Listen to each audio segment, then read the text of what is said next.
So lots of discussions around where the market stands on software and where we are in this whole AI saga. Where are we in terms of the rotation? Let's start there. Are we getting started, or are we almost done with software sell-off for now, at least in this cycle? What do you think?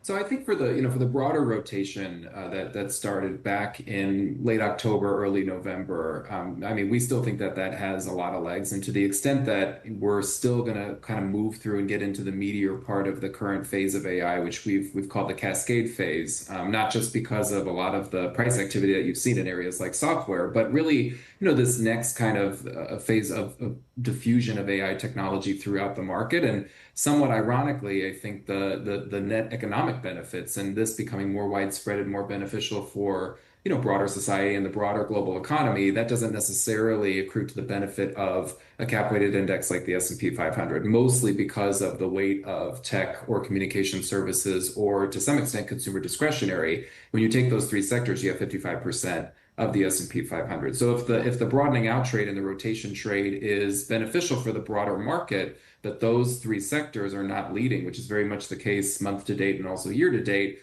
then you have a little bit of a disconnect where the market gains don't feel as strong, especially if you're looking at a cap-weighted index like the S&P. But you could see more benefits throughout the rest of the market and the sectors certainly that haven't done well over the past several years.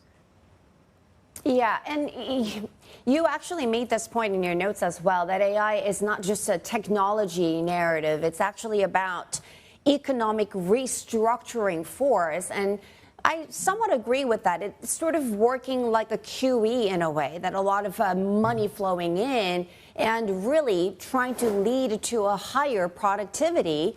On that note, do you think the sell-off in software is justified to a degree, or maybe it makes sense for the market to be more selective because we just don't know who the winners are going to be, who the losers are going to be? But in the end, it's going to be about better economic force. Do you agree with that?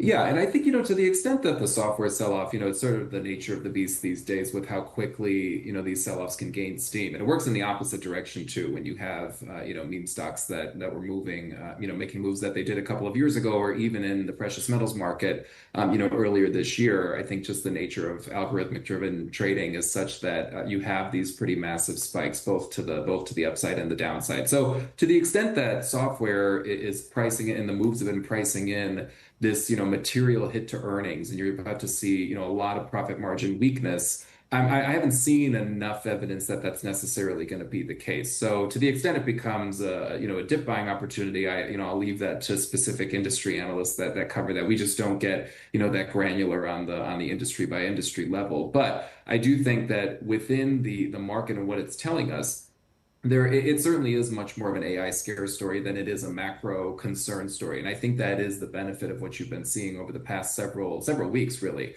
where underlying breadth for the US market has been relatively resilient and actually very strong. Cumulative advanced decline line made a new all-time high yesterday, even though you've seen sort of this grind sideways for the S&P 500. That differential is, somewhat uncomfortable, and that gap is uncomfortable, but it's to the benefit, I think, of investors broadly, because you do have relatively healthy breadth under the surface. So I think the software story is a little bit more, I know it's an overused term, but it is a little bit more idiosyncratic in terms of the reaction there, specifically to something that's AI related. I take the broader signal from the market, looking at the sort of lack of macroeconomic concerns right now, and I think that's relatively a positive sign. And what do you make of the whole Iran situation, the U.S. deployment of some assets there really rattling the sentiment? Are we going to have to add to, are investors going to have to add to energy exposure for the weekend?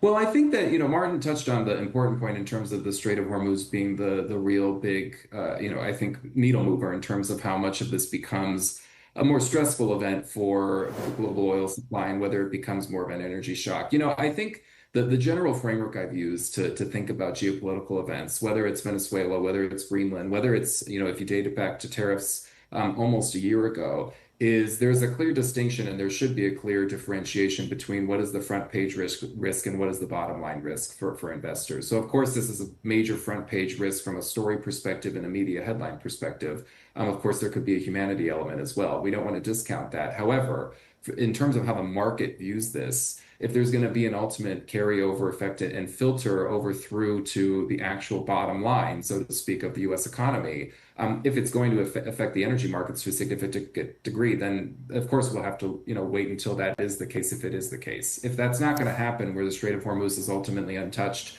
traffic so far has not been indicative of anybody pulling back in activity. So I think if that becomes the case, then you have a little bit more of a reassessment for how it could hit our economy. But we're also in a very different place than we were several decades ago in terms of energy independence and where we stand from a global oil supply standpoint. So I think even with that and a major disruption, I'm not sure it would be as destabilizing as it would have been maybe in the 70s or the 80s.